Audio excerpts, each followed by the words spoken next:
কেন এই ব্যর্থতাটা কেন বা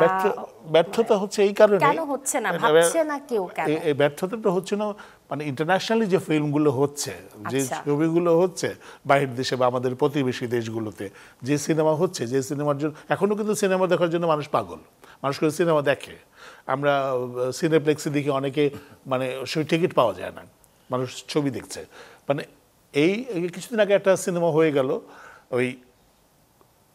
উৎসব নামে হ্যাঁ তো ওই ছবিটা দেখলাম যে অনেক অনেক অনেক অনেক মানুষ দেখতে গেল দেখলো কিন্তু ছবিটা এবং শুনেছি বেশ কয়েক কোটি টাকা বাণিজ্য করেছে ছবিটা এবং পরিবার পরিজন নিয়ে সবাই দেখে গেছে প্রথম কিন্তু তারপরে আর ছবি কই তারপরে নাই তারপরে তার ছবি কিন্তু ওইরকম ছবি উৎসবের মতো ছবি আরো যদি আমরা নির্মাণ করতে পারি মানুষের সাথে যদি একটা মানে চলচ্চিত্রের সাথে মানে সেতু বন্ধনের মতো করে দেওয়া যায় এবং মানুষকে যদি প্রমাণ করা যায় দর্শকদের বাংলাদেশের মানুষের কাছে এই মেসেজটা যদি দেওয়া যায় না আমাদের সিনেমা ভালো হচ্ছে সুন্দর সিনেমা হচ্ছে আপনারা আগের মতো পরিবার পরিজন নিয়ে আমাদের সিনেমা হলে আসুন আমাদের সিনেমা দেখুন তাহলে কিন্তু ভালো হবে এই জায়গাটায় আমাদের ব্যর্থতা আছে যে মানে ভালো সিনেমা যেমন ডায়মন্ড ভাই অনেক ভালো ভালো ছবি বানান নিঃসন্দেহে অনেক ভালো নির্মাতা উনি তো ও বছরে কিন্তু ও 4টা ছবি বানাতে পারবে না না সবাইকে সম্ভব না আমি তো ইচ্ছা করলেই 2টো ছবি বানাতে পারবো না আমরা 2 বছর 3 বছর পর একটা ছবি বানাই আরেকটা ক্রাইসিস আছে আমাদের দেশে যে আপনি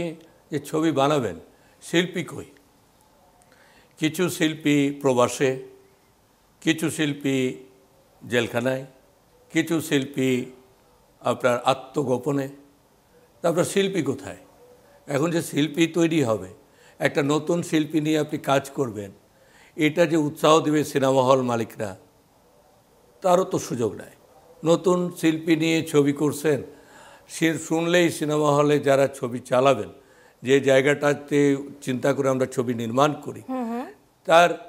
আগের ধাপে যে ওই যে বুকিং এজেন্টরা তারাই নাক ছিটকায় তারপরে তো পরের ধাপ ওনারা সিলেক্ট করবে কোন ছবি কোন হলে চলবে না চলবে তারপরে সিনেমা হলের মালিকরা মালিকের কথা বলবো ডায়মন্ড ভাই একটু বলি ডায়মন্ড ভাই যে মালিক সিনেমা হলের মালিকদের কথা বলছে ওনারা কিন্তু বলে কন্টেন্ট নাই বা ছবি নিয়ে গেলে বলে এই ছবি চালানো যাবে না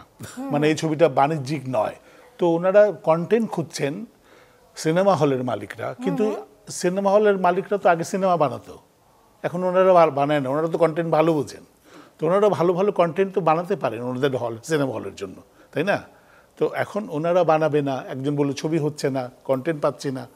এই ব্লেম গেমটা যে চলছে একজন আরেকজনকে দোষারোপ করছে আমি বলছি বেস্ট আরেকজন বলছে না ওটা হচ্ছে না আরেকজন সিনেমা হল বলছে এই ছবি চলবে না আমার সিনেমার বাতিল বিল ওঠে না এইসব ঝামেলা সবচেয়ে বড় কথা শিল্পী তৈরি যদি না হয় আমরা যদি শিল্পী তৈরি না করতে পারি